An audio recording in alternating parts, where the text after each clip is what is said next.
Vamos a hablar del dolor, y el dolor a todos nos pone un poco los pelos de punta porque a nadie le apetece el dolor. ¿Qué queréis que os diga? Estaba esta tarde mientras me hacía la comida con los huevos fritos y el aceite. Claro, que te manche el aceite, pues no te hace ninguna gracia, no porque te manche, sino porque es que te produce dolor, ¿no? Entonces todo el mundo lo que hace siempre es alejarse de cualquier circunstancia de dolor. Eso es muy humano, es que es muy normal. Pero hay una cosa que nos pasa con el dolor y cada vez yo creo que lo sentimos todos más, y es que el dolor nos une mucho. O sea, el dolor nos hace a todos estar como sostenidos como por lo mismo, porque lo compartimos todos por igual. Hace cosa de 20 días, 25 días, una chica me llamó, yo estoy trabajando en un hospital, y entonces me llamó para que diera la unción de enfermos a su madre que se estaba muriendo en la UCI, y ella, que no era cristiana, me dice, bueno, nosotros queremos que nuestra madre, como ha sido muy católica toda su vida, pues que reciba la unción y demás, pero nosotros no entendemos nada de eso. Me lo decía rodeado de chicas y demás, ¿no? Y todas ellas como muy anticlericales, ¿sabes? Me decía, nosotros no creemos ni en Dios, aunque mi madre sí, pero no. Y yo la notaba como llena de ira, y entonces me acerqué a ella y le dije, dándole un abrazo muy fuerte, mira, mi padre ha fallecido hace cosa de 2 años, entiendo tu dolor perfectamente. Y entonces la abracé, se vino conmigo y estuvimos rezando con su madre. Por eso os digo que el dolor nos une mucho, porque el dolor nos hace, no el que tiene muchas carreras, no el que es muy especialista, no el que está por encima, no, sino que a todos nos sitúa en la misma posición, ¿no? Claro, ¿cuándo a nosotros nos puede venir como un cambio espiritual enorme? ¿Cuándo pasamos por un momento de dificultad, ¿no? Quizá nos podemos estar todo el día distrayendo con el neón de la vida, las distracciones habituales, el trabajo, los momentos en los que nos vamos al cine, lo pasamos bien, pero hay un momento en la vida que es como el cambio de voz de un adolescente, o sea, que nos cambia la voz inmediatamente, que es cuando padecemos algo, cuando padecemos un dolor, ¿no? De repente ocurren las grandes preguntas. Es cuando un hombre, una mujer empieza a decir, ¿quién soy yo? ¿Por qué tengo que sufrir? ¿Por qué me aburro? ¿Por qué tengo que morirme si estoy tan a gusto en la vida que estoy haciendo, ¿no? Hay una escritora argentina que se llama Alejandra Pizarnik, que es muy interesante. Lo que pasa es que ella muere en condiciones muy duras, pero ella escribió una serie de diarios preciosos, y en el año 69, fijaos lo que escribió. El grito de una criatura humana encuentra su verdadera voz en su noche oscura. Recuperamos nuestra voz, sabemos cuál es nuestra voz de verdad, cuando de repente pasamos por las tinieblas del dolor, porque ya no podemos fingir, ¿sabéis? O sea, ya no podemos ser otra cosa, ya no podemos decir, no, porque yo tengo muchas cosas. No, ya no tienes nada más que tu dolor, y ahí es donde pones al Señor. El dolor es siempre como la marea que en el reflujo como que se retira y va sacando, eso es lo que hemos visto muchas veces en el mar, ¿no? Que cuando se retira el agua de la orilla aparecen conchas, aparece de todo. Entonces, en el dolor es cuando aparece verdaderamente el ser humano con todo lo que es. Entonces apareces tú y el Señor, y nadie más. Y es cuando te la juegas de verdad, ¿no? Claro, que Cristo, que nuestro Señor haya pasado por el dolor, esto es un escándalo, ¿eh? O sea, no me extraña que Pedro se pusiera de los nervios cuando el Señor dijo aquello de el Hijo del Hombre va a tener que ser juzgado, le van a insultar, le van a condenar, va a padecer. Y entonces, claro, Pedro se puso nervioso y le dijo, no, maestro, esto no te va a pasar a ti, ¿no? Escandalizado. Pero a nosotros nos asusta, porque el Señor pasa por el dolor, pero no de una forma normal, sino que se va hasta una cruz. Mirad, desde el momento en que nosotros tenemos como nuestro maestro al Señor, han cambiado toda la terminología humana, ha cambiado. Arriba, abajo, los importantes, los menos importantes, todo eso ha cambiado. O sea, el que está arriba es el que está en la cruz. El que ha ascendido mucho es el que se ha entregado mucho. El que no se ha entregado, el que no ha dado nada, el que ha guardado su talento en el banco y demás, es el que no puede dar nada, es el que está abajo del todo, el no generoso, el que no se ha abierto a Dios. Pero es curioso, el que está arriba es el que sufre, O sea, una persona que sufre tiene la posibilidad de estar en el lugar de arriba con el Señor. Es decir, tiene la posibilidad de abrir toda su dimensión espiritual. O sea, igual que nosotros cuando hemos visto cualquiera de las Olimpiadas a lo largo de nuestra vida, ¿no? Y vemos que el lanzador de jabalina llega hasta la medalla de oro, ¿no? Entonces suena el himno nacional de su país y recibe tu medalla de oro. Ha subido. Y creemos siempre que una persona que tiene muchas carreras, mucho potencial, mucho físico, es el que llega arriba. En cambio, con el Señor sabemos que el que se entrega mucho, el que da la vida por los demás, el que tiene a Dios dentro de sí, el que es fiel hasta el último momento de su vida, ese es el que está arriba. Eso lo ha cambiado todo el Señor. Claro, es una nueva manera de dialogar con Él, ¿no? Por eso es muy importante que nosotros descubramos al Señor en esta especie de posición de arriba nueva, que a nosotros nos llena de escalofríos, ¿no? Tuve hace poco una chica que me pedía la comunión todos los días en la cama, ¿no? Decía, padre, yo quiero recibir al Señor todos los días, pero tengo que serle muy franca, ¿no? Me siento abandonada por Dios, me decía. O sea, me siento ahora mismo, no veo a Dios, no sé dónde está, me siento abandonada, ¿no? Y en ese momento le tuve que decir la verdad del cristiano, que es, mira, has utilizado las mismas palabras de Jesús en la cruz. Dios mío, ¿por qué me has abandonado? O sea, tus palabras, el Señor las ha usado como una oración. O sea, te has convertido en una persona que está rezando con el sentimiento de no ver a Dios cerca. O sea, cualquiera de nosotros se puede acercar al Señor en cualquier circunstancia de la vida. Nos dolemos con el Señor. Que hemos visto que alguien ha fallecido de nuestra familia, con el Señor. ¿Habéis visto cómo el Señor ha cambiado incluso lo que es la terminología de la muerte? Cuando nosotros hemos vivido la muerte cercana de algún familiar, creemos que es como la disolución. Hoy mismo me han hablado de una persona que ha fallecido y todo el mundo piensa que es la disolución, los huesos enterrados, el polvo, el demás, ¿no? Y el Señor, cuando habla con los discípulos, les dice, cuando vuelva a vosotros os llevaré conmigo. O sea, redefine la muerte como una cita. ¿Cómo uno no va a estar entusiasmado con la cita con el Señor? O sea, la muerte ha perdido, ¿qué razón tenía San Pablo? O sea, la muerte ha perdido su aguijón, todo su entusiasmo voraz de comérselo todo, de incendiarte el alma. Eso lo ha perdido la muerte. Se ha convertido en el encuentro entre dos personas que se quieren. Es alucinante. Claro, bienvenidos a nuestra fe cristiana, porque esta es la revolución. Si esto no fuera así, ¿sabéis lo que nos pasaría? Que nos comería el tiempo, envejeceríamos y moriríamos. Y entonces nuestra vida sería cada vez más hechos polvo, nos cambia la voz a mayores, vamos perdiendo vida, perdemos el entusiasmo y nos morimos. Y cuando llega el sufrimiento, uno tiene ganas de irse cuanto antes porque ya no quiere vivir más. Pero cuando se te mete el Señor dentro, el que ha subido hasta la cruz, entonces es cuando tú puedes ser una persona nueva, incluso en el lecho del dolor, ¿no? Ahora es verdad que nos da miedo entrar por la puerta del dolor. ¿Sabéis lo que me pasó ayer? Fue una cosa muy graciosa, porque estaba caminando por el hospital, venía de ver a un enfermo y un acompañante que estaba pues noche y día velando a su padre enfermo empezó a contarme su vida, pero no a contarme su vida solamente de la relación con su padre, es que me decía dónde compraba los neumáticos del coche, es que me decía dónde compraba los mejores pasteles, es que me decía que tenía las niñas, que dónde estudiaban las niñas, me habló del pueblo de La Mancha donde él pasó sus primeros años, me lo habló de todo. Entonces yo estaba como diciendo, ¿y cómo interrumpo yo a este hombre? O sea, porque me va a contar sus proyectos de vida y dónde va a comer, propiamente. O sea, eso es. Entonces me di cuenta luego por la tarde rezando de un par de cosas, ¿no? Porque dije, lo primero de todo, qué poca cosa somos los seres humanos y qué desilusionados estamos de que nadie nos escuche de verdad. Siempre vamos buscando que alguien nos oiga de verdad.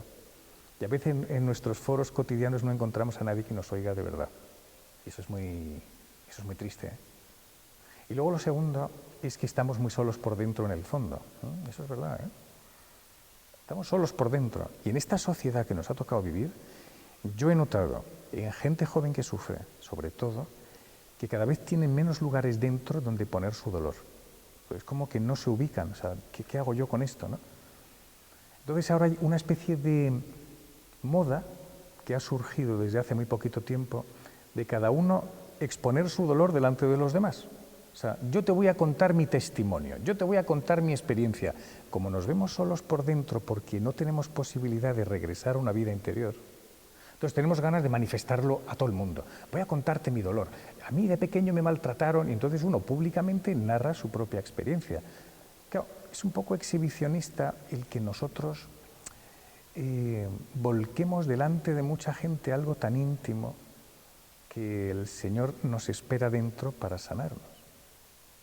Esto es muy importante. Y el Señor nos espera desde como muy adentro para decirnos: yo soy quien te va a dar paz. No te va a dar paz los demás, no te va a dar paz un auditorio, ¿no? Pero somos así, ¿no? Hemos convertido esta especie de vida, esta apertura de vida, en una apertura de par en par al mundo entero. Hay una imagen muy bonita de Santa Teresa de Jesús que decía que todo ser humano tiene que volver a su castillo interior. Esto es una imagen que ha desaparecido en nuestro hablar cotidiano, ¿no? Lo que antes llamábamos vida interior. Ya no tenemos vida interior, castillo interior, donde está el Señor, imaginaos, ¿no? Como con una hoguera, una buena chimenea, donde estamos delante de Él, hablando y contándole todos nuestros problemas. Ahora lo que necesitamos es exhibir, soltar, sacar nuestras cosas, ¿no? Todo por la ansiedad de estos tiempos que nos ha tocado vivir, todo por estar y fuera, y venga.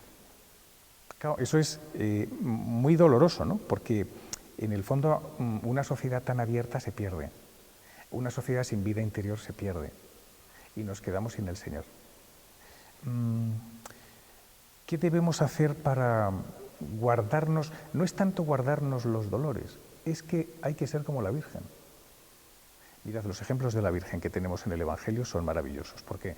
Porque ella está siempre a los pies de la cruz, no exhibiendo su dolor, sino estando con el Señor, sabiendo que está sufriendo por dentro enormemente, pero sabe que está con Él. La vida de la Virgen no fue fácil, porque la vida de la Virgen fue acompañada de los suyos, de los familiares que le decían todo el día: tu hijo está loco, tu hijo está loco. Eso viene en el Evangelio. O sea, tu hijo ha perdido la cabeza. Imaginaos para una madre que le digan que su hijo ha perdido la cabeza.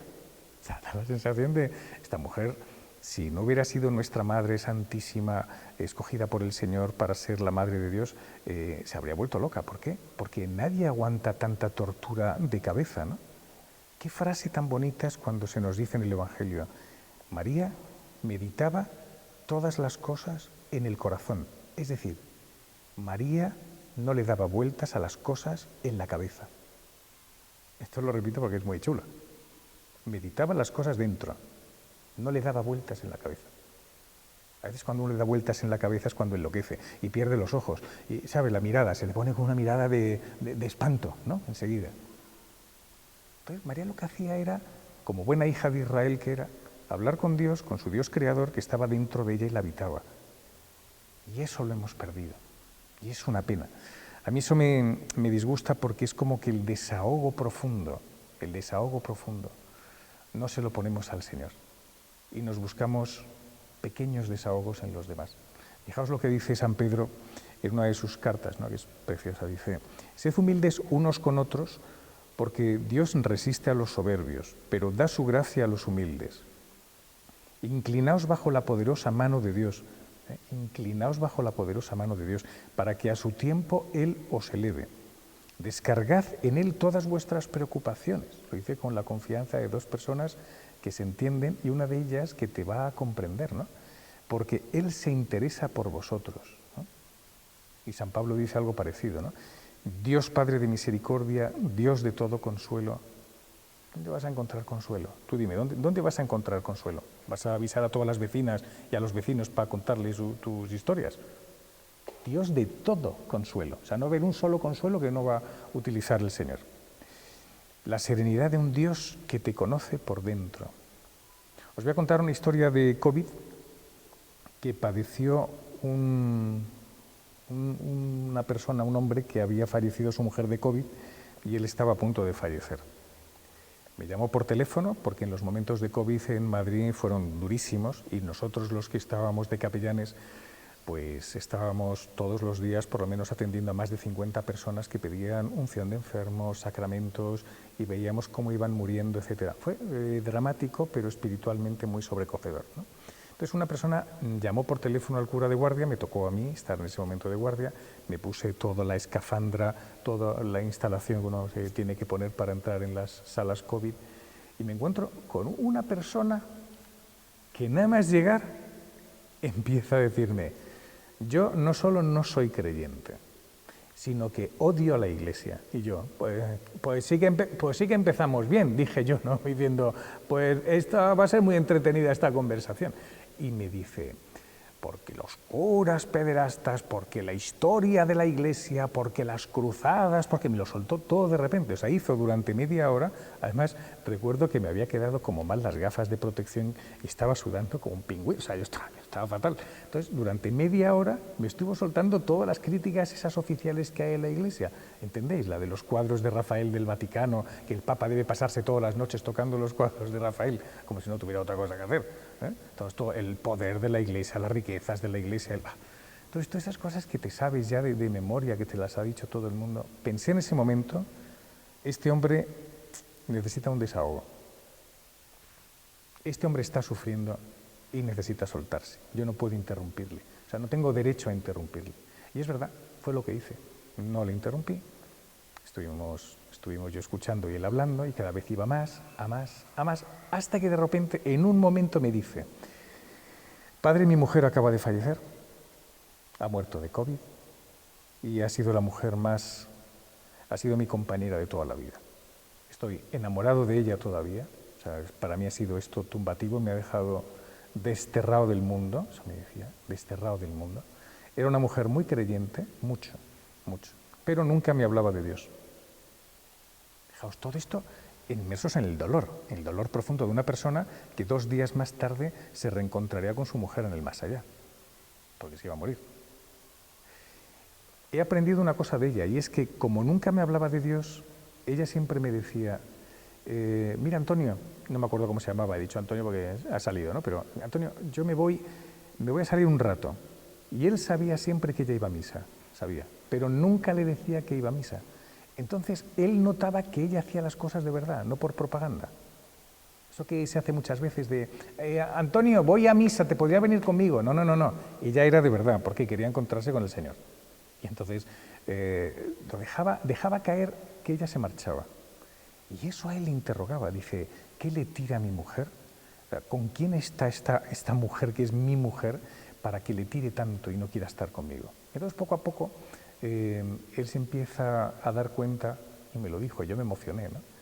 Dice: si ella acaba de fallecer, ha muerto y se ha ido al más allá, yo quiero saber con quién está mi mujer, yo quiero saber la verdad de su existencia para hacer los mismos pasos que ella. Me apetecería hacer lo mismo que ella porque la notaba feliz y me quería. Claro, no le hizo proselitismo, no estuvo pesada con él, solamente esa mujer amó al Señor y se le notaba y lo irradiaba por su presencia. Esta persona, el tal Antonio, se confesó como yo no he oído una confesión en toda mi vida, porque fue desde el año, yo creo que los pecados de bebé, o sea, los pecados de bebé los contó, o sea, las veces que lloró a su madre, toda su vida, como bien hecho, ¿no? Como diciendo: quiero volver a mi mujer y quiero volver a Dios, ¿no? Y recibió la unción de enfermos y al día siguiente murió. ¿Por qué os digo todo esto? Bueno, porque sencillamente que el dolor que le tenemos tanto miedo y tanto que es tan atroz, parece ser que es tan atroz, no es tan así. O sea, el dolor es solamente una oportunidad más muy desconocida, muy terrible. Es verdad que de por sí es terrible, pero es una oportunidad de conocer al Señor, ¿no? Y no hay nada más bonito que entrar en el Señor de cualquier manera, ¿no? Pues si es el dolor, si es en la alegría, estupendo, ¿no? ¿Cuántas veces deberíamos estarle agradecidos al Señor por cosas tan sencillas como esa providencia que el Señor nos hace, como a través del sol y de las plantas? Es una providencia como indeterminada, pero lo dice el Señor en el Evangelio. O sea, fijaos cómo el Señor hace salir, mi Padre hace salir su sol sobre buenos y malos. O sea, deberíamos estar muy atentos a esa providencia de Dios que no es la de los milagros, sino es la providencia que Dios ha hecho en la naturaleza para descubrirle a Él. El firmamento pregona la obra de Dios, el firmamento pregona la obra de sus manos. O sea, el día al día le pasa el mensaje. Hay un hablar permanente de Dios en la naturaleza que no deberíamos perdernos. Fijaos los lirios del campo, ni tejen ni hilan. No te está hablando de una providencia que te está haciendo a ti para curarte a tus enfermos. No. Te está diciendo, mira la belleza del mundo que yo he creado. Y cuanto más dilates tu corazón y más belleza veas en el mundo, más te encontrarás conmigo. Y entonces, cuando llegue el dolor, tendrás paz. Porque notarás que yo, el autor de los lirios, del sol, etcétera, estoy contigo. Y para terminar, solo deciros una cosa. Nos hace falta ese castillo interior, como os decía, lo primero, o sea, lugar interior donde hablar con el Señor, hablar con nuestro Señor dentro. Y nos hace falta también, yo creo que un acompañante espiritual, una persona que nos ayude, porque nosotros somos muy frágiles y enseguida la cabeza se nos va. Creemos que Dios está donde nos imaginamos. Nos hacemos nuestra propia fe a nuestra manera, aunque vayamos a misa todos los días, recemos el rosario a diario y vayamos a una adoración, pero la cabeza va por libre. Como dice un amigo mío, la cabeza es de otro planeta. O sea, el cuerpo, todo esto es de un planeta y la cabeza va por libre y hace lo que le da la gana. Entonces, con una persona que te entienda, que sea lista y que te pueda ayudar y te respete, soltarle todas las cosas puede ser una maravilla para nuestro crecimiento espiritual. Pues nada, que nos ayude mucho cualquier cosa en la vida, desde el dolor, la alegría, el sol, el matrimonio que tenemos de por medio, los hijos, porque en todo habita el Señor. Que no tengamos miedo a nada, porque el que está con el Señor no tiene nunca miedo. No me extraña que San Pedro dijera eso. ¿A quién vamos a acudir, Señor? Solo tú tienes palabras de vida eterna. Pues nada, que nos ayude el Señor en nuestra vida cotidiana a ser perfectos como nuestro Padre Celestial es perfecto.